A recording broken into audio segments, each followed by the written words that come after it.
Público.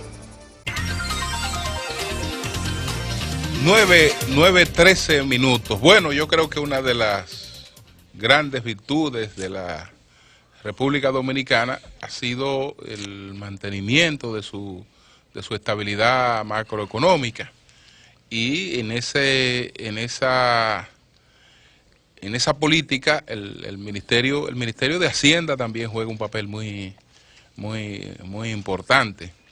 Entonces estamos aquí con el ministro de Hacienda, Donald Guerrero. Vamos a conversar con él y ojalá que también algunas inquietudes puntuales, precisas de nuestra gente pudiera responderla, ¿no? Siempre con el respeto por el que se caracteriza nuestro espacio.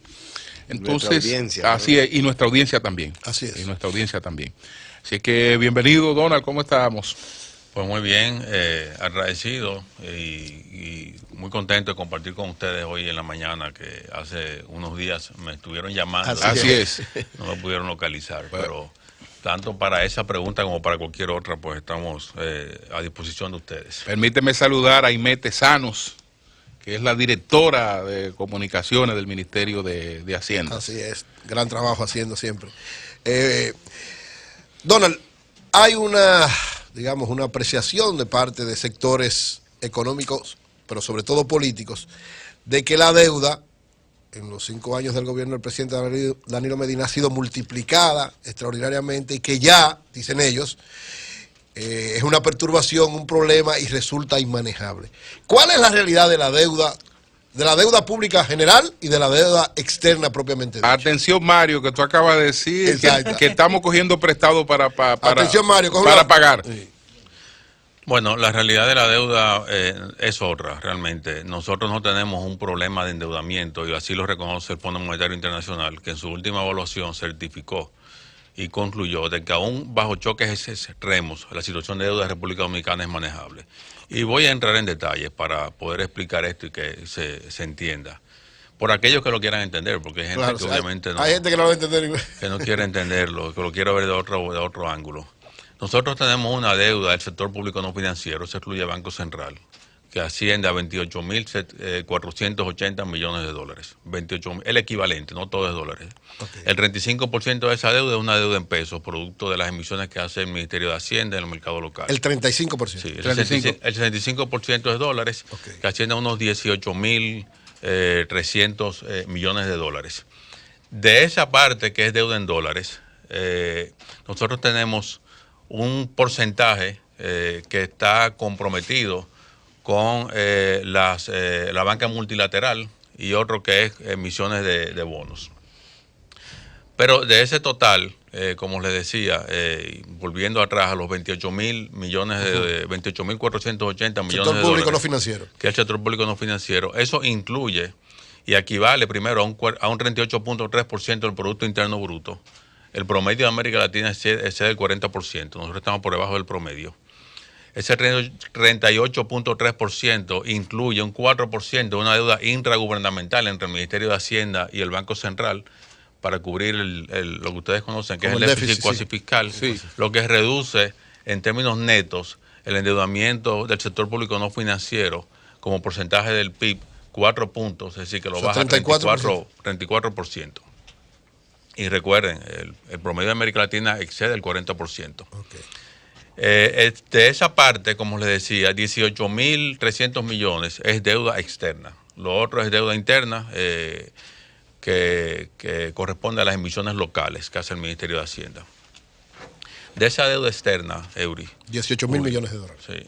Sí. De esa deuda externa, nosotros tenemos, y por eso es manejable, que frente a lo que se decía de que, bueno, hay una amenaza porque los intereses en el mercado internacional están aumentando, eso atenta contra la estabilidad y la capacidad de pago de la deuda. El 84% de esa deuda está a tasa fija.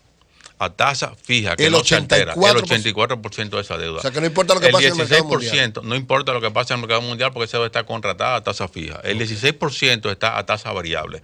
Está a tasa variable contratada con organismos multilaterales, Banco Mundial, Banco Interamericano de Desarrollo, Corporación Andina de Fomento, Banco Centroamericano de Integración Económica, que en promedio esa deuda tiene una tasa de 3.1%.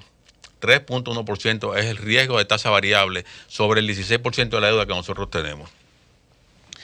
Con esa realidad, nosotros entendemos que la posición de deuda de República Dominicana, y lo entendemos nosotros y así lo entienden los mercados internacionales, razón por la cual cuando nosotros hemos ido a emitir deuda, la acogida es tan favorable.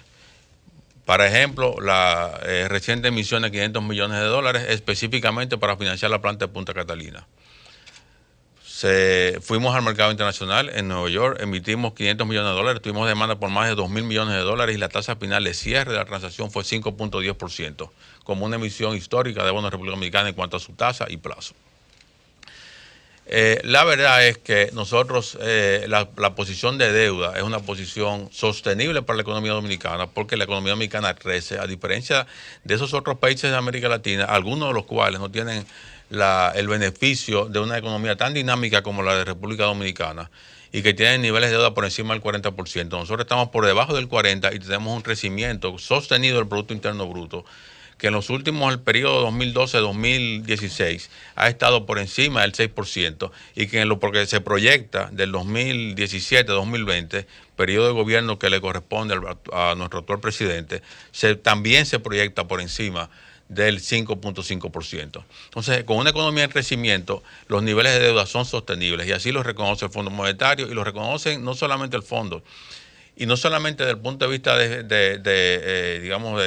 pronunciamiento, sino que el grueso de la banca de inversión y de los fondos de inversión internacionales, tanto de Estados Unidos como de Europa, también los reconoce de manera tangible cuando acuden y apuestan por la deuda dominicana, que en este momento la totalidad de las diferentes emisiones de la deuda dominicana se cotizan con un premium en el mercado internacional. Oli. Nosotros vimos el anuncio que usted hizo luego de la colocación de los bonos y incluso yo hice un breve comentario al respecto. Luego vimos que usted habló del histórico con respecto a la tasa que había colocado la República Dominicana a título en el mercado internacional. Luego de esta aclaración que usted nos hace, hay dos elementos que nosotros no sabemos si ustedes lo advierten. Primero, que incluso el endeudamiento privado local es un endeudamiento en el exterior que tiene que buscar dólares en el mercado para suplirse. El otro es la parte del endeudamiento del sector financiero, que también es parte de los compromisos que tiene la economía dominicana. Es decir, ustedes lo contemplan cuando hace el análisis del enfoque que usted hace de la situación de la deuda, porque he leído de parte de algunos economistas su preocupación por los niveles de deuda, no solo en el sector público como usted está planteando, sino las obligaciones que tiene la economía en sentido general. Sí, por supuesto lo contemplamos y entendemos que aún y sumando esos endeudamientos, y lo contemplamos nosotros, lo contempla el Fondo Monetario Internacional, no solamente nosotros, es decir, los mismos organismos internacionales cuando analizan la situación de deuda de la República Dominicana, incluyen tanto la deuda del sector privado como la deuda del sector financiero, pero aún incluyendo esa deuda, la economía dominicana es suficiente fuerte como para sostener la totalidad de la deuda. Y digo algunas cifras. Los ingresos por turismo, el año pasado, 6.700 millones de dólares. Ingresos por inversión extranjera, 2.700 millones de dólares, 2.600, 2.700 millones de dólares. Ingresos por remesas, 5.200 millones de dólares. Exportaciones totales, 9.800 millones de dólares. La capacidad de generación de divisas en la economía dominicana ha permitido que el Banco Central, con su política prudente de estabilidad macroeconómica en términos de control de la inflación y de la tasa de cambio, facilite que los compromisos de moneda extranjera se puedan cubrir sin mayores trastornos. ¿Sí? Nosotros tenemos proyecciones que hace el Banco Central y que nosotros también proyectamos en el Ministerio de Hacienda, y el flujo de divisas que tiene la economía dominicana cumple con las expectativas que nosotros tenemos en términos de cubrir los compromisos de moneda extranjera. El endeudamiento del sector financiero, el endeudamiento del sector privado no es una amenaza aun cuando se le suma el endeudamiento del sector público, como para entender que haya riesgo de sostenibilidad. Normalmente, ustedes lo conocen, los organismos internacionales y sobre todo el Fondo Monetario es muy conservador en sus predicciones. Analizan y cuando analizan un país, hacen las pruebas de estrés y en esos escenarios concluyen que la situación de deuda de República Dominicana es sostenible en el mediano plazo, en el corto plazo, y que aún en los choques severos puede cubrir sus obligaciones de moneda extranjera producto de la deuda. El pasado 27 de febrero, el ministro de Hacienda ofreció, por supuesto, en el sol de la mañana, en el Congreso Nacional, en el marco del acto de rendición de cuentas del presidente Danilo Medina, unas impactantes declaraciones que, viéndolo meses después, hay que decirle gracias porque revolucionó la industria del cine, permitió revisar, reunirse con representantes de Hacienda, DGI, y detectar distorsiones, y se han establecido normas para corregirlas. Mi pregunta es, ¿mantiene usted el criterio de que hay ciertos incentivos que deben eliminarse o revisarse porque ya cumplieron los objetivos para los cuales fueron creados? Y si nos puede confirmar el dato que ofreció ese día de lo que ganaba una secretaria, porque se habló de 100,000 pesos y parece que hubo, no sé, un mal enfoque, algo distorsionado ahí. Lo de los incentivos sí deben ser revisados, y específicamente el de la industria del cine, y el dato del ingreso de una secretaria en una película específica, en un proyecto. Mira, María Elena, gracias por la pregunta. La realidad es que, y no se refiere solamente a la ley de cine, nosotros tenemos una economía que ha ido promoviendo inversión en base a incentivos, muchos de los cuales han jugado un papel importante. Todos han tenido un rol en su momento, y algunos de ellos deben permanecer en el tiempo, otros sí yo entiendo personalmente que hay que revisarlos. Y específicamente mi opinión personal es que el Estado hace muy bien promoviendo inversiones y dando facilidades para que las empresas se establezcan en términos de exoneración de equipos, exoneración de bienes que tienen que importar para establecer una empresa. Pero luego que una empresa se establezca, debe haber el compromiso de pagar impuestos sobre la renta. Si de lo que te ganes, paga. De lo que te ganes, paga. Yo te puedo dar la facilidad completa para que tú traigas todo lo que necesitas para establecerte como empresa. Pero de lo que tú te ganas, es necesario que el Estado reciba una correspondiente retribución en términos de impuestos, porque el Estado necesita ingresos. Y eso podemos hablar más adelante. Con la ley de cine, como con otras leyes, pasó con la ley de incentivos forestales en su momento, y pasa con otras leyes. Las exenciones, cuando se establecen, el legislador procura que, digamos, tengan una interpretación que facilite el acceso a los incentivos como forma de promover las inversiones. Pero nosotros, y es una condición natural del ser humano, a veces nos relimitamos y tratamos de sacarle más provecho de lo que la misma ley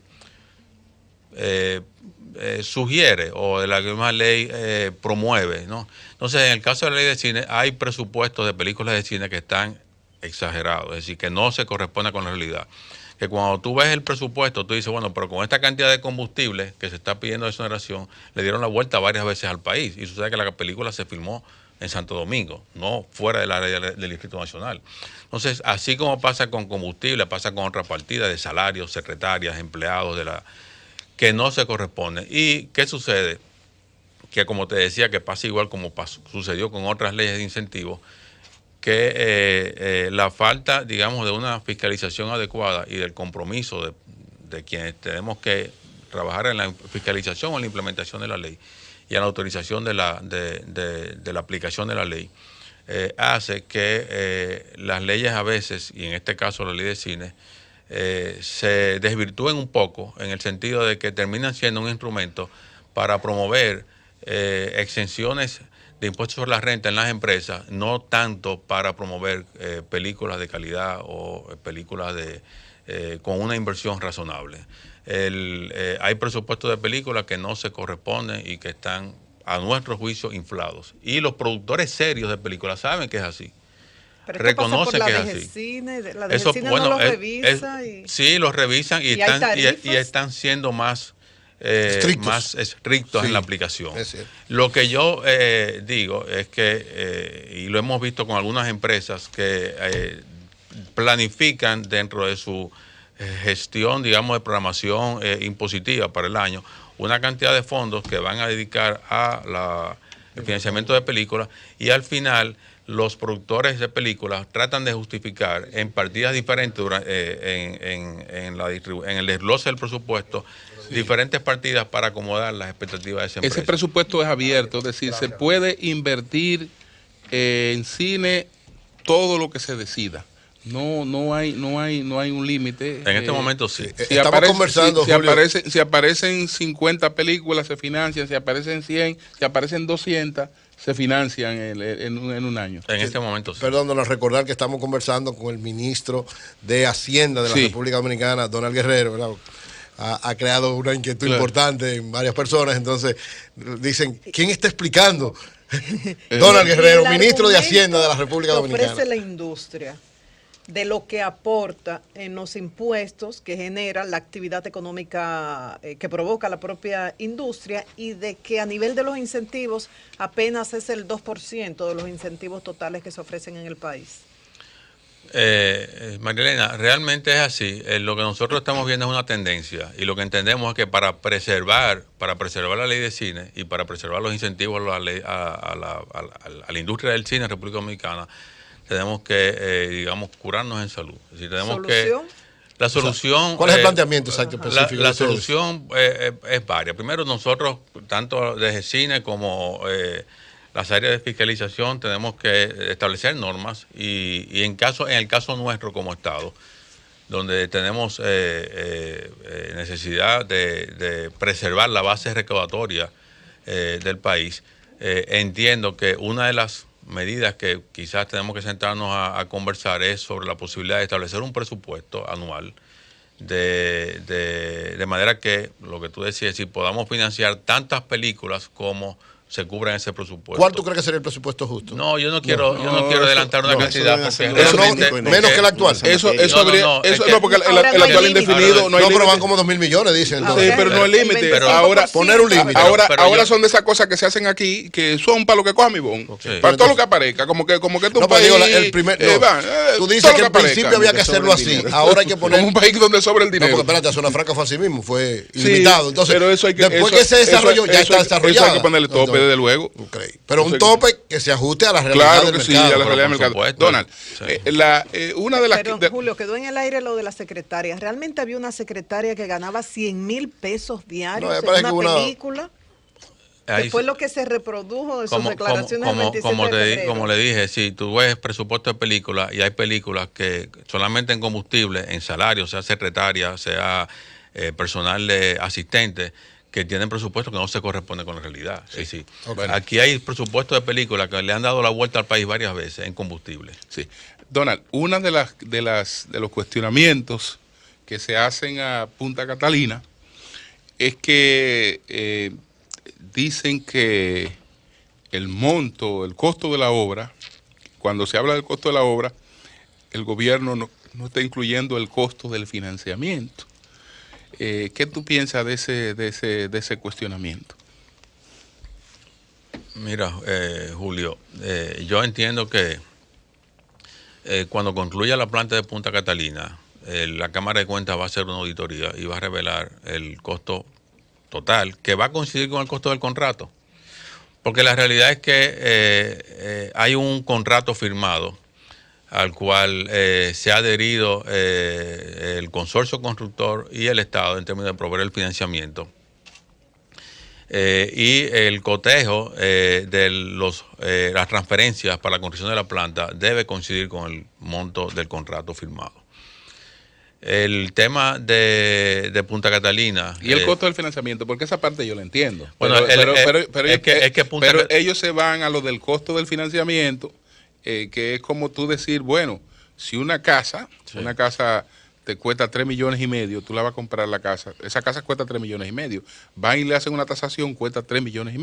Ahora, tú no tienes los 3,5 millones, y desde luego que tú te vas a ir a un banco y la casa te va a salir más cara, pero si tú la vas a vender, la casa lo que cuesta son 3,5 millones, que es el costo que tiene la casa, más el costo del financiamiento. Y si necesita la casa, pues tú vas a meter el claro, financiamiento. Entonces, pero ellos hablan del costo del financiamiento. Si el costo del financiamiento está dentro del ranking del mercado o fuera. Así es. Sería, digamos... No, el costo de financiamiento está dentro del ranking del mercado, dentro de los parámetros del mercado, porque es un financiamiento que el Estado está asumiendo como deuda soberana dentro de las tasas de financiamiento de colocación del Estado. Ahora, a lo que voy es lo siguiente, puntualmente con la pregunta que tú haces y luego, si me permites, Oli. Sí.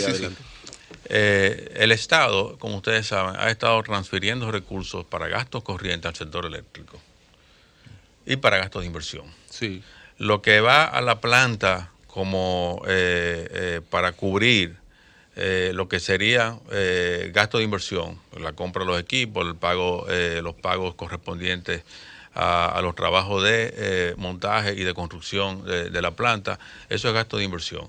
Los gastos de intereses están dentro de la deuda dominicana en el Ministerio de Hacienda y no están siendo transferidos a la planta, porque el Estado está asumiendo el costo de los intereses del financiamiento de la planta hasta este momento. Punta Catalina se va a constituir como empresa comercial, con el objetivo de que como tal pueda en su momento ser sujeta de inversión por el sector privado en participación con el Estado, como lo es Itabo, como lo es Jaina. O sea, después que esté construida va a actuar con ese mismo criterio. Exacto. Y de los dividendos que reciba el Estado, ¿se pagan los intereses? El Estado amortizará intereses que en este momento son parte de la deuda del país, no de la deuda de Punta Catalina, porque Punta Catalina como empresa no existe. Claro. Y como activos no están cargados los intereses que corresponderían a esa deuda. ¿Se contempla otro tipo de una nueva colocación de títulos, de bonos para la planta, para el dices? Proyecto? Sí. No, para la planta no. Nosotros, el financiamiento que requeríamos para la planta bajo la modalidad de colocación de deuda en mercados internacionales está cubierto en su totalidad.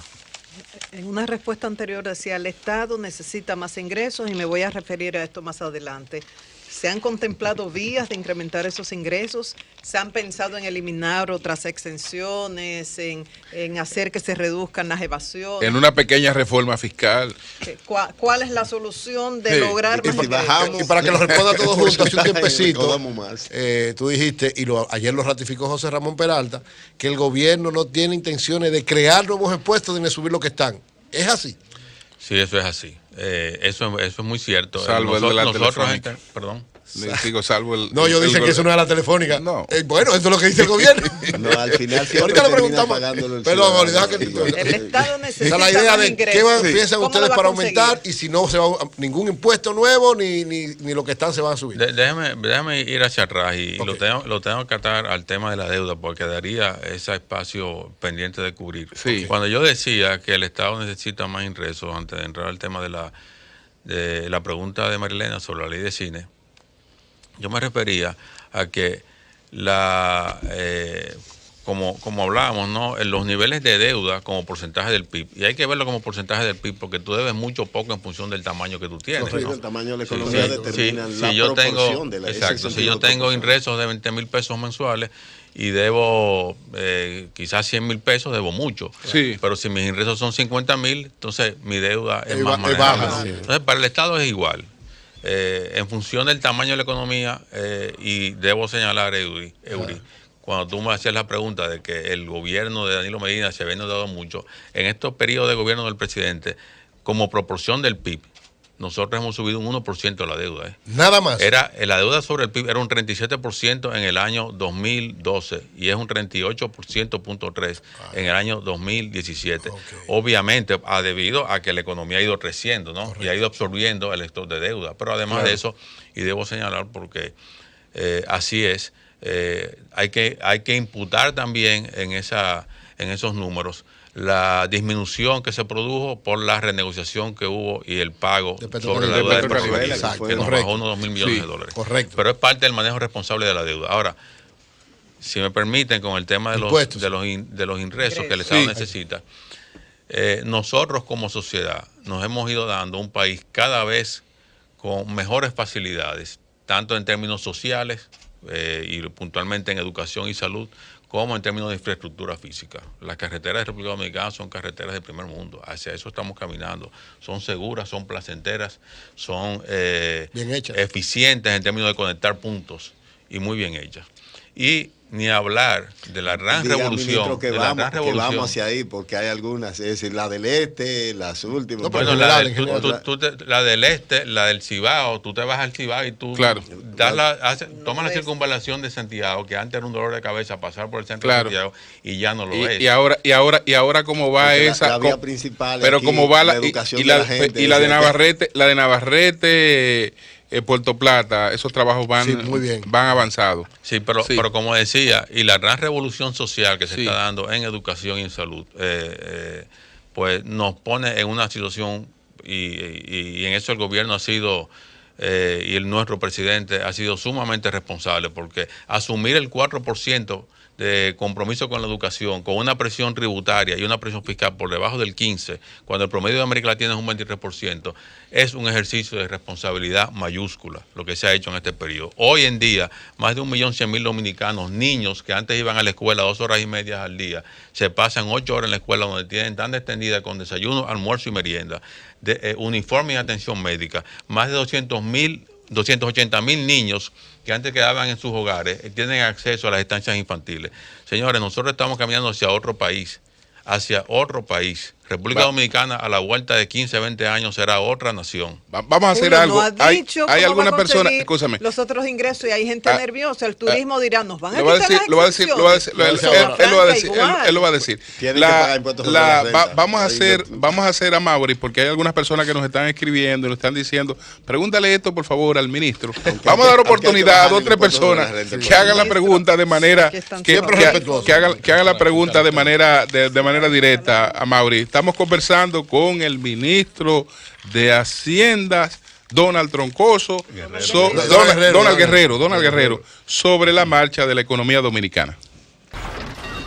Comunícate 809-540-1065.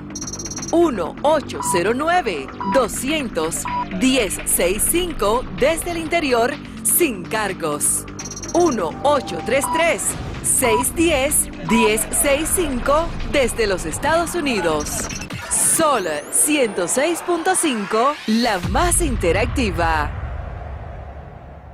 Bueno, están llenas todas las líneas. Vamos primero por la línea internacional, a ver cuál es la inquietud para el ministro de Hacienda. Buenos días, adelante. ¿Desde dónde nos habla usted? Martín El Pozo, una pregunta al señor. Una pregunta, ¿cuál es, León? Oye, esto no es política, esto es economía que estamos hablando.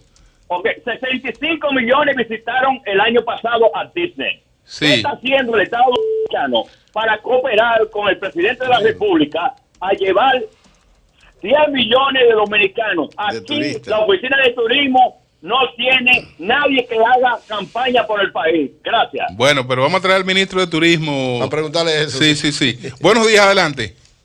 Buenos días. Hello. Buen día. Adelante. Se cayó esa, Julio. Buenos días, adelante. Buenos días. Bueno. Sí. Adelante. Sí, yo quiero preguntarle a él por qué el petróleo, cuando estaba a 100 y pico, la zona estaba a 200 y pico, ahora está el petróleo a 49, por ahí 48 y sigue a 200 y pico. Los impuestos a los combustibles. Excelente pregunta. Bueno, ahí está esa pregunta. ¿Por qué con el petróleo tan caro la gasolina sigue igual? Dice la gente. Es que cuando la gente no es real.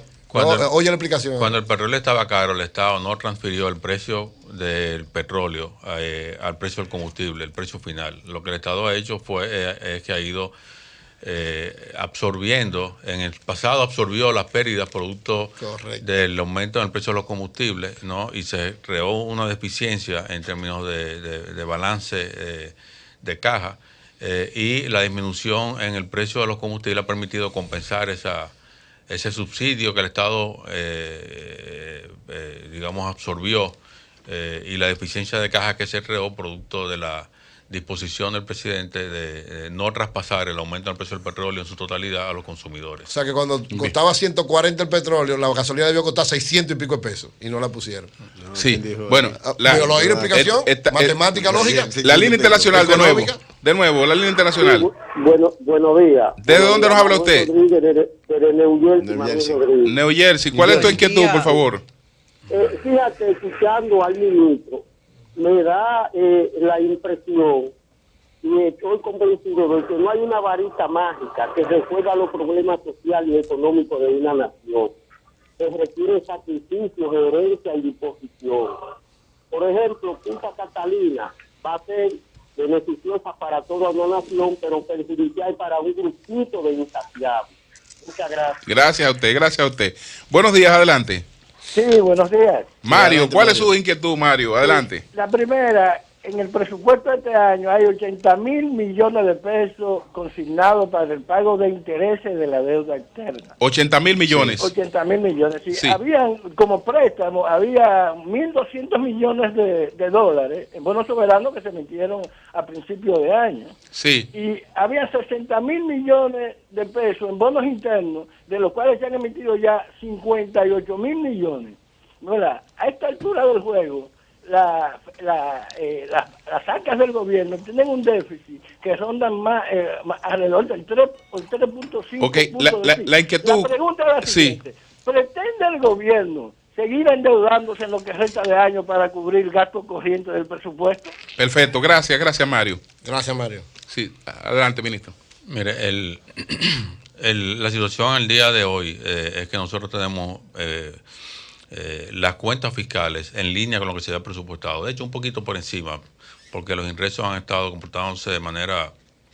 Tenemos más del 100% de las recaudaciones a la fecha estimadas en el presupuesto. Aduanas va creciendo bien con relación al año pasado. Impuestos internos también va creciendo muy bien con relación al año pasado.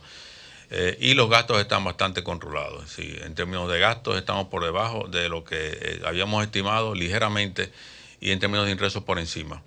La colocación de deuda programada para este año en prácticamente un 95% ya se hizo. Es decir, nosotros aprovechamos las condiciones del mercado en enero y colocamos 1.200 millones de dólares en el mercado internacional, y en el mercado local hemos prácticamente cubierto la necesidad de financiamiento para este año 2017. Solo hago una referencia a algo, y es muy común decir, el gobierno se está endeudando para cubrir gastos corrientes. Gastos corrientes es educación, gastos corrientes es salarios para los maestros, es comida para los niños, gastos corrientes es salario para los médicos, es medicina en los hospitales, eso es gasto corriente.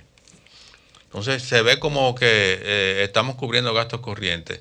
Sí, es cierto, nosotros tenemos que cubrir gastos corrientes porque no tenemos, vuelvo, pero María Elena, no tenemos la suficiente capacidad de recaudación de ingresos para sostener la sociedad que nos estamos dando y que la sociedad demandó que nos diéramos, porque el 4% no se lo inventó un político específicamente, fue un consenso nacional de que requeríamos invertir un 4% para compensar la deuda social en educación y traer modernidad a las escuelas y mayor fortaleza a los programas de enseñanza. Entonces, ¿cómo se van a conseguir esos ingresos? Hay un... Sí, no, espérate, que le responda esta Marilena y después. Eso, sí. Que es una pregunta que ha quedado en el aire. Sí, sí. Nosotros estamos haciendo enormes esfuerzos, tanto en impuestos internos como en aduanas, para mejorar la capacidad recaudatoria del Estado. Por primera vez se está trabajando de manera coordinada y cruzando información entre ambas entidades recaudadoras. Como les decía anteriormente, el crecimiento en este año en términos de recaudaciones nos dan la confianza para poder seguir en esa ruta. Ahora bien, tenemos que revisar algunas estructuras, sobre todo de exenciones, como te digo. Es decir, hay exenciones que probablemente ya han cubierto el objetivo que se propusieron. Defina, porque hay mucha gente nerviosa, muchos sectores, turismo, zona franca. ¿Cuál habría que revisar? Es que cuando yo hablo de revisar es lo global. Que te decía, es decir, nosotros no tenemos un objetivo, primero, y lo decía, yo creo que todas las instituciones han jugado un papel importante. Es decir, nosotros tenemos un sector turístico en este momento que es envidia en el Caribe, gracias a las políticas de exenciones e incentivos que se dieron. Y te decía que particularmente yo, por mi posición personal, yo creo que nosotros como Estado debemos fomentar el establecimiento de empresas que creen empleo y creen riqueza. Ahora, de lo que tú te ganas, yo creo que tú debes pagar impuestos sobre la renta. Y Zona Franca, en el caso de Zona Franca, también hay un sector importante y que debe crecer más, porque la posición de República Dominicana, como tanto geográfica como en sus vínculos con Estados Unidos, nos dan a nosotros una posición de privilegio para poder seguir expandiendo el área de zona franca, con reglas claras y simplemente respetando los acuerdos que se hagan. Nosotros hay exenciones que ya, si estamos en un contexto, digamos, regional, donde competimos con Centroamérica, no podemos salirnos de esa realidad y el país tiene capacidad de competir, inclusive revisando algunas exenciones. Yo no quiero decirte que hay que quitar ninguna, porque no creo que ese sea el propósito, pero sí, insisto, entiendo que en algunos casos, algunas exenciones pudieran ser revisadas porque cumplieron su propósito. No el caso de la ley de cine. Yo creo que en el caso de la ley de cine la regulación es diferente, Marilena. Es decir, tenemos que definir un presupuesto, el que sea, el que acordemos, y que, anualmente sepamos que hay 100, 200, 500, 1000 para fomentar el desarrollo de la industria cinematográfica. He visto la preocupación, porque ya lo han planteado incluso algunos economistas, sobre la colocación de la deuda local. Dicen, ya casi el gobierno colocó toda la deuda y apenas el año va por esta altura. Es decir, eso no debe ser un motivo de preocupación, todo lo contrario. No es motivo de preocupación, porque nosotros es decir, básicamente lo que se hizo fue, o lo que se hace, porque no es de ahora, es que se va colocando en función de las condiciones del mercado. Por ejemplo, nosotros, y se entendía que en el mercado internacional la tasa de interés, como ha sido, va a ir subiendo en el curso de este año por la política de la Reserva Federal Norteamericana. Entonces, en enero se colocó toda la deuda que estaba en el presupuesto, salvo Punta Catalina, para el financiamiento del presupuesto, 1.800 millones de dólares. Y la local, igualmente, nosotros hemos coordinado con Banco Central y Hacienda salió primero, hizo sus colocaciones y ya prácticamente el 90% o 95% de las necesidades de financiamiento del presupuesto en Hacienda ha sido colocado en títulos en el mercado interno, y la diferencia ahora, Banco Central está saliendo a hacer sus colocaciones. Por el comportamiento de este primer semestre de la economía, ¿cómo se proyecta el cierre del año? Muy bien. Como te decía, nosotros, por ejemplo, en el presupuesto de este año tenemos una proyección de déficit de 2.7% y vamos a alcanzarla. Las proyecciones de ingresos al día de hoy, estamos un poquito por encima inclusive de lo que se había presupuestado, y en términos de gasto estamos muy controlados. Yo creo que nosotros vamos a cerrar el año como se presupuestó. Tenemos el reto que teníamos del financiamiento de la planta, porque ustedes escucharon voces que decían que el Estado no iba a tener cómo acceder a los mercados, que no había interés en financiar la planta, que los norteamericanos querían financiar el carbón, y la respuesta fue contundente. La planta tiene el 100% de sus necesidades cubiertas en términos de recursos. Nosotros vamos a poder concluir el año próximo la planta de Punta Catalina, y con la entrada de la planta de Punta Catalina al sistema. El año próximo. Y con la entrada de la planta de Punta Catalina al sistema, no solamente va a bajar el costo promedio de adquisición de energía por parte de las empresas distribuidoras, sino que el déficit estructural de la economía en un 1% debe desaparecer, producto del el efecto positivo de contar con la energía de la planta dentro del sistema. Donald, ¿cuál es el nivel de la deuda global consolidada pública? Porque los economistas de la oposición plantean que son 34, 35 mil millones y que eso es prácticamente casi el 50% en la relación Producto Bruto Interno deuda. La deuda pública consolidada, ¿por cuánto anda en términos reales? En deuda externa. Deuda pública consolidada. Ahí terminamos. Sí, andan unos 36, 37 mil millones de dólares. Pero bueno, no son dólares, y es la diferencia. Sí, como te decía, nosotros tenemos 28.400 millones en deuda del sector público no financiero. La diferencia es deuda del Banco Central. Y es deuda del Banco Central en su propia moneda. Y para Banco Central... Por eso no es una perturbación eso. No es una perturbación presupuestaria, porque para Banco Central es deuda en su propia moneda, deuda en pesos. Banco Central no tiene deuda contratada en moneda extranjera. Okay. Como les mencioné, o no sé si lo comenté cuando hablaba de las cifras de de la posición externa en términos de ingresos de divisas, pero no, creo que no lo mencioné. Pero Banco Central tiene el día de hoy más de 6 mil millones de dólares en reservas internacionales. Más de 6 mil millones. Sí, más de 6 millones de dólares. Entonces, histórico. Sí, es un crecimiento histórico, sobre todo que de dónde venimos, ¿no? Y con esa posición, la sostenibilidad de la deuda del Banco Central está garantizada. Entonces, para fines de cómputo, sí, cuando tú sumas la deuda del sector público financiero a la deuda del sector público no financiero, te da cerca de un 50%. Es una realidad. Bueno, pues muchas gracias a Donald por esta conversación tan grande sorpresa de Danilo. Importante, porque muchas informaciones interesantes. ¿Cuántas estrellas, Eury? Todas las estrellas tiene Donald. Todas las estrellas. Gracias. Recuérdense, Danilo dio sorpresa con Andrés Navarro, con Gonzalo Castillo, con Carlos Amarante Valenci. Gente, nadie conocía a Donald. 15% de la presión. No, como de la presión manejador público, fiscal. no. Pero, Donald, ese 15, el que lo tiene que pagar es el 30 que tiene que pagar. Mira, lo que pasa es que hay una gran parte que... Mira, Oli, hay una realidad. La base de los contribuyentes está muy limitada. Sí. Entonces el que paga se siente que paga mucho. Pero es que hay muchos que no pagan. Hay que cobrarle a todos, aunque sea menos. No solamente de empresas, tú te encuentras médicos que no te quieren. Exactamente. Que van a... economista, abogado. La mayoría. Sí, claro. Economista y abogado. Vamos a los médicos tranquilos. Médicos, abogados. Sí. Ingenieros. Ingenieros. Quieren que tú le pagues efectivo. Médico, abogado. Ingeniero. Muchísima gente que no paga. Evasión. Sí, hay evasión, hay ilusión, hay fraude, hay las tres cosas. Las tres cosas. Las tres cosas. Bueno, señores, gracias a Donald Guerrero, el ministro de Hacienda, por esta comparecencia tan interesante. Cambio fuera, Mauricio.